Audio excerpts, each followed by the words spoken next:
ہم 4 major crisis جو کہ کشمیر میں چل رہی ہے ان کے بارے میں ڈیٹیل میں جانیں. جموں کشمیر کے ان ایمپلائمنٹ کرائسس کے پیچھے ذمہ دار کون ہے؟ یہاں کی گورنمنٹ یا یہاں کے لوگ؟ انہوں نے تو بجٹ کا سارا پیسہ الیکشن میں خرچ کیا ہے, الیکشن ریلیز میں, MLAs کو خریدنے میں, بینرز اور ووٹس کو خریدنے میں. اب یہ لوگوں کو سیلریز کہاں سے دے؟ دوسری کرائسس ہے drugs crisis in Kashmir. According to central government in parliament قریب 10 لاکھ لوگ کشمیر میں ڈرگس کنزیوم کر رہے ہیں. باقی جو آرام سے یہاں پہ ڈرگس سرکولیٹ کرتے ہیں, پتہ ہے ان کی مدد کون کرتا ہے؟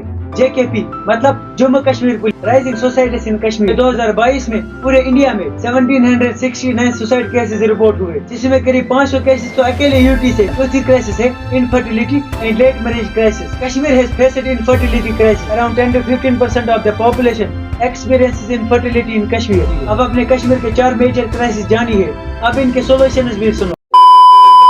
14 اگست 1947 partition of India and Pakistan.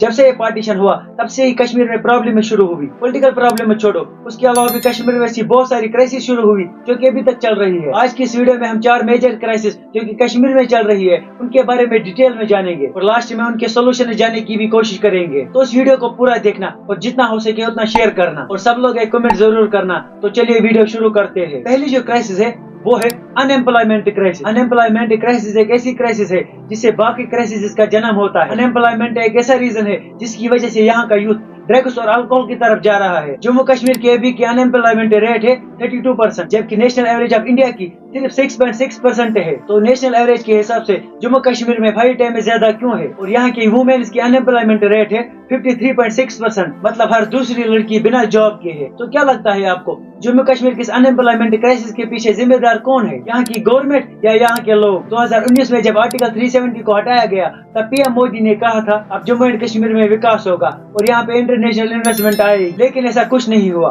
Jammu Kashmir پورے دیش کے لیے ایک نیا اداہرن پرستت کر رہا ہے. کیندر کے لگ بھگ 250 قانون جو جموں کے ناگرکوں کو ادھیکار دیتے تھے وہ لاگو نہیں کیے جاتے تھے.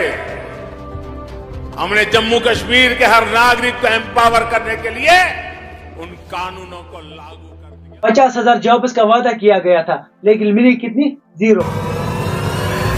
اور ایسا بھی نہیں یہاں پہ ویکنسیز نہیں ہے. ابھی میں جس کالج میں پڑھتا ہوں وہاں پہ پراپر سٹاف بھی نہیں ہے. وہاں پہ 10 to 20% سٹاف کانٹریکچوئل بیسڈ ہے, پھر بھی وہاں پہ سٹاف پورا نہیں ہے. اور ایسا ہی حال ہر کسی ڈپارٹمنٹ کا ہے, چاہے میڈیکل ڈپارٹمنٹ ہو, فارسٹ ڈپارٹمنٹ ہو یا ایجوکیشن ڈپارٹمنٹ, ہر جگہ سٹاف کی کمی ہے. اور ایسا بھی نہیں یہاں کے لوگ کیپیبل نہیں ہیں ان پوسٹس کے لیے, لیکن پھر بھی یہاں کے ڈیزرونگ یوتھ کو جابس نہیں ملتی. اس کے پیچھے سب سے بڑا ریزن ہے پیسہ. مطلب اگر یہاں کے لوگوں کو جابس دی گئی تو پھر ان کو سیلری بھی دینی پڑے گی, مگر گورنمنٹ تو سیلری تب دے گا جب ان کے پاس پیسے ہوں گے. انہوں نے تو بجٹ کا سارا پیسہ الیکشن میں خرچ کیا ہے, الیکشن ریلیز میں, MLAs کو خریدنے میں, بینرز اور ووٹس کو خریدنے میں. اب یہ لوگوں کو سیلریز کہاں سے دیں گے؟ یہاں پہ میں صرف جموں اینڈ کشمیر کی گورنمنٹ کی بات نہیں کر رہا ہوں, میں تو ہر اسٹیٹ گورنمنٹ کی بات کر رہا ہوں, اسپیشلی سینٹرل گورنمنٹ کی. جابس کے علاوہ ٹوریزم ایک بہت بڑا بزنس تھا کشمیر میں, لیکن جب بھی یہاں ٹوریزم بڑھنے لگتا ہے پتہ نہیں یہاں کیسے حالات خراب ہوتی ہے. جب بھی یہاں پہ کوئی اٹیک ہوتا ہے انڈین گورنمنٹ پاکستان پہ بلیم ڈالتا ہے, اور یہاں کے لوکلز کشمیر کے لوکل لوگوں پر بلیم ڈالتے ہیں, اور پاکستانی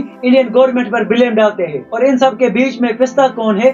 عام کشمیر. دوسری کرائسس ہے drugs crisis in Kashmir. According to central government in parliament قریب 10 لاکھ لوگ کشمیر میں ڈرگس کنزیوم کر رہے ہیں. پھر 4 اگست 2023 standing committee on social justice and empowerment نے کہا کہ اپروکسیمیٹلی 13.5 لاکھ لوگ کشمیر میں ڈرگس کنزیوم کر رہے ہیں. ان میں میجورٹی میں یوتھ شامل ہے, ینگ بوائز اور گرلز دونوں. اب یہاں پہ ایک سوال ہے کہ یہ ڈرگس کشمیر میں آتے کہاں سے ہے اور یہاں پہ سرکولیٹ کیسے ہوتے ہیں؟ دیکھو کشمیر میں تو ڈرگس بارڈر سے آتے ہیں اور یہاں پہ ان کو سرکولیٹ یہاں کا یوتھ کرتا ہے, جن میں لڑکوں کے ساتھ لڑکیاں بھی شامل ہے. 3 drug peddlers arrest in Samba, 2 arrest in Budgam, 3 arrest in Kupwara, 3 arrest in Baramulla with a woman, 11 arrest in Kashmir, 3 most wanted arrest in Shalteng Srinagar. ایسے ہی ہزاروں ڈرگ پیڈلرز کو اریسٹ کیا گیا ہے کشمیر میں, جو کہ سارے کشمیر کے لوکلز تھے. ان کو اریسٹ کر کے بعد میں ان کے ساتھ کیا ہوتا ہے؟ ان کے ساتھ بھی وہی ہوتا ہے جو کہ انڈیا کے ریپسٹس کے ساتھ ہوتا ہے, مطلب ان سے بعد میں پیسے لے کر ان کو باعزت بری کیا جاتا ہے. اور یہاں پہ میں آپ لوگوں کو ایک بات بولوں, یہ جن لوگوں کو پکڑ لیا جاتا ہے یہ تو ان کے 5% بھی نہیں ہے جو کہ کشمیر میں ڈرگ سرکولیٹ کرتے ہیں. باقی جو آرام سے یہاں پہ ڈرگ سرکولیٹ کرتے ہیں پتہ ہے ان کی مدد کون کرتا ہے؟ JKP